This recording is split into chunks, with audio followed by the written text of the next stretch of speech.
Today I'm going to be planting two cool season root crops. I'm going to show you how to get perfectly shaped sweet carrots and large tender beets. Coming up.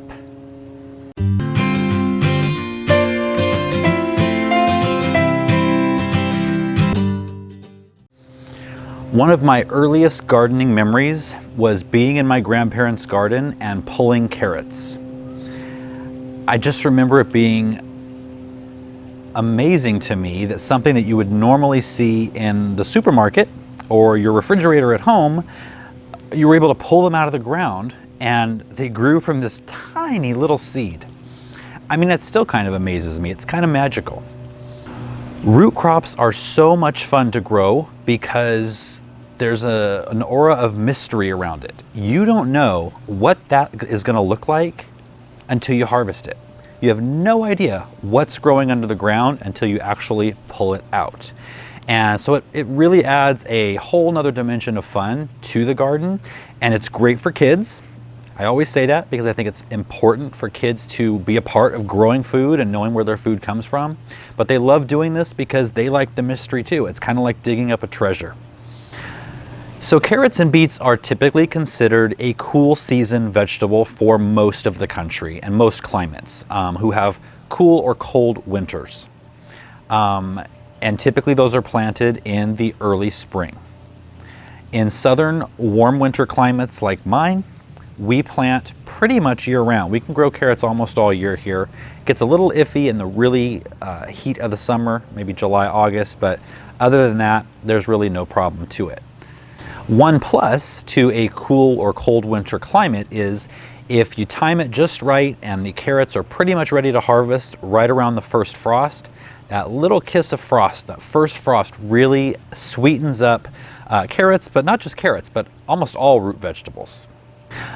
Another plus with carrots and beets is you can leave them in the ground pretty much until you're ready to use them. So you have less storage that you have to find places for, and they stay really fresh in the ground, a lot fresher than they would in the refrigerator. So we're going to start with planting carrots. Carrots are very finicky about the soil that they're grown in. Now, we've all seen those funny misshapen carrots, sometimes obscene carrots on Facebook and Instagram. And that is typically because of some kind of object, generally a stone, that's somewhere in the soil. And carrots are kind of lazy. They don't push the stone out of the way. They either fork to go around it or twist or turn just to kind of move past the stone. And so that's where you're going to get those funny shapes. So unless you have really, really great, light, sandy, airy soil in the ground, you're gonna wanna grow carrots either in a raised bed or in some kind of container with, a potting mix. Now, carrot seeds are really, really tiny, so it is very difficult, for me at least, to plant each seed in the exact spot it's supposed to go in without having an anxiety attack. Now, if you can do it, go for it. But for most of us, you're going to end up thinning your carrots. If you picture, about the width of whatever carrot variety you're growing, you just want to make sure that each one of those little seedlings has about that much space to grow. Now, you don't want to pull the seedlings out when you're thinning. You just want to take a tiny little scissors and clip them off, because the root systems are so delicate and they're often very close together and intertwined. So when you pull out one, you're going to damage one of the ones next to it. So just clip them off. And I know it feels mean and you feel like you're ending a little life there, but you can actually eat those. They're really tasty. If you've never had a carrot green before, a baby one, they taste just like carrots. And so they're a really cool thing to try. They're great on salads. So you don't have to waste the thinnings, but it's going to get you a much better harvest in the end. So it's a win-win situation. Because the seeds are so small, you're barely going to cover them. 1/4 inch of soil is more than enough. Water them well, keeping them moist at all times. You're probably going to water daily until germination occurs, just to keep that ground moist. If it dries out, they may not germinate. If you're still having some warm weather, you can actually put some shade cloth right down over it. You'll want to remove it as soon as it germinates, but that'll help keep the soil moist. But otherwise, you are going to have to water it at least once a day. And you're going to need some patience because carrots are really slow to germinate. They can sometimes take about 3 weeks to see them coming up. So now moving on to beets. Carrots are finicky about soil. Beets are not so much.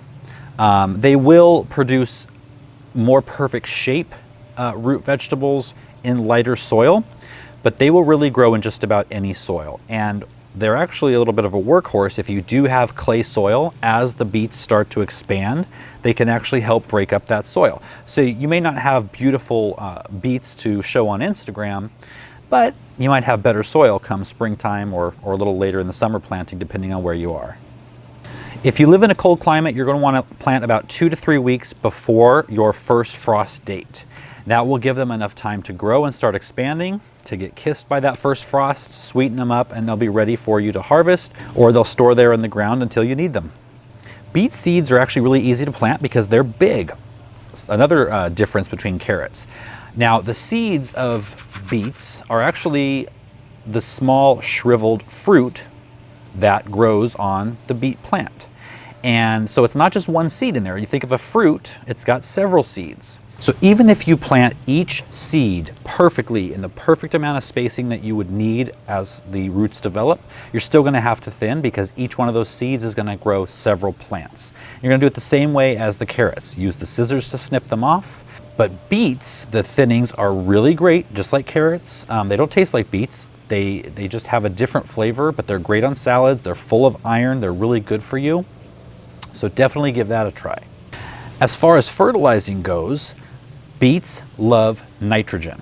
Now, usually in crops for root development, you want phosphorus, but not with beets. They love the nitrogen. So every couple of weeks, you're going to want to make sure to put down a little bit of good organic nitrogen fertilizer. Nitrogen, again, is the first number on the fertilizer bag. So you want to make sure that's high. You want to make sure your beets are well watered and always stay consistently moist. This is going to get you the nice, tender beets. If you allow the soil to dry out too much, the beets are going to develop that woody exterior. They're going to crack and split. They're not going to be tender at all. So drip systems are really great for beets because they can soak deep into the ground and keep that soil consistently moist. One other tip.